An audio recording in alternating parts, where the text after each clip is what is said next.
নারীদেরকে কিভাবে সৃষ্টি করা হয়েছে। নারীকে পুরুষের মাথার হাড় থেকে সৃষ্টি করা হয়নি যাতে সে পুরুষের উপরে রাজত্ব করবে। পায়ের হাড় থেকেও বানানো হয়নি যাতে পুরুষ তাকে অবজ্ঞা করবে, বরং তাকে পুরুষের পাঁজরের হাড় দিয়ে সৃষ্টি করা হয়েছে যাতে সে তাকে হৃদয়ের কাছাকাছি রাখে। সুবহানাল্লাহ। হ্যালো ভিউয়ার্স, আসসালামু আলাইকুম। সবাইকে অনেক অনেক শুভেচ্ছা জানিয়ে আজকের ভিডিও শুরু করছি। কিছু কিছু স্বামী স্ত্রীকে এমনভাবে আঘাত দিয়ে কথা বলে মনে হয় তার স্ত্রী দুনিয়ায় না থাকলে সে সবচেয়ে বেশি খুশি হবে, কিন্তু তারা জানে না ছোটো ছোটো কথাগুলো স্ত্রীর মনে কতটা কষ্ট দেয়। কারণ বিয়ের পর মেয়েরা সব থেকে বেশি আপন নিজের স্বামীকে ভাবে, কিন্তু কিছু কিছু সময় এই আপন মানুষগুলোই বেঁচে থাকার ইচ্ছেটা মেরে ফেলে।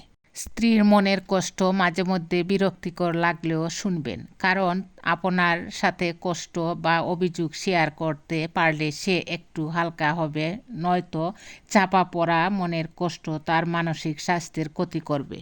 স্ত্রীরাও স্বামীকে খুশি করার জন্য এই 8টি উপায় অবলম্বন করবেন। 1. কখনোই স্বামীর আগে খাবার খাবেন না। 2. স্বামী ঘরে ফেরার আগে ঘুমাবেন না। 3. সকালে স্বামীর আগে ঘুম থেকে উঠবেন। 4. রাতে স্বামীর পছন্দসই জামা পরবেন। 5. স্বামীর কাছে অযথা শাড়ি গয়না চাইবেন না। 6. স্বামীর রাগ হলে নিজেকে সংযত রাখবেন। 7. স্বামীর কোনো কথা পছন্দ না হলে তর্ক করবেন না। 8. স্বামীর সাথে উচ্চস্বরে কথা বলবেন না। মনোবিজ্ঞানীদের মতে, যদি তুমি কষ্টে বা টেনশনে থাকো তাহলে স্ত্রীর সাথে কথা বলো, কারণ স্ত্রীর আওয়াজ স্বামীর শরীরে অক্সিটোসিন নামক কেমিক্যাল রিলিজ করে, যার ফলে মুড ভালো হয়ে যায়। স্বামী স্ত্রী সম্পর্ক এমন এক সম্পর্ক যেখানে নিজের সন্তান, মা বাবা, ভাই বোন, আত্মীয় স্বজন সব পিছে।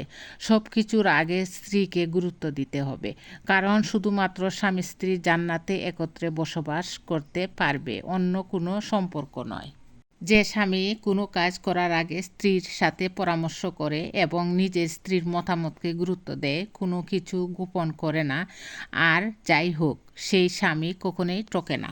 এক ভাই তার বোনকে বলেছিল, প্রিয় বোন, নিজেকে স্বাধীন নারীদের মতো বানানোর চেষ্টা করো না। মনে রাখবে, পানির উপরে ভাসমান কচুরিপানা নিজেকে স্বাধীন মনে করে ভেসে বেড়ায়, অথচ কচুরিপানার মূল্য খুবই কম। অন্যদিকে মুক্তা নিজেকে পানির গভীরে ঝিনুকের মধ্যে আবদ্ধ করে রাখে।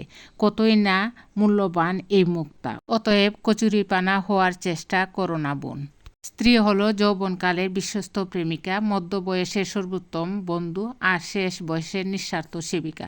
তাই নিজের স্ত্রীকে কখনো অবহেলা করবেন না, তাকে ভালোবাসুন।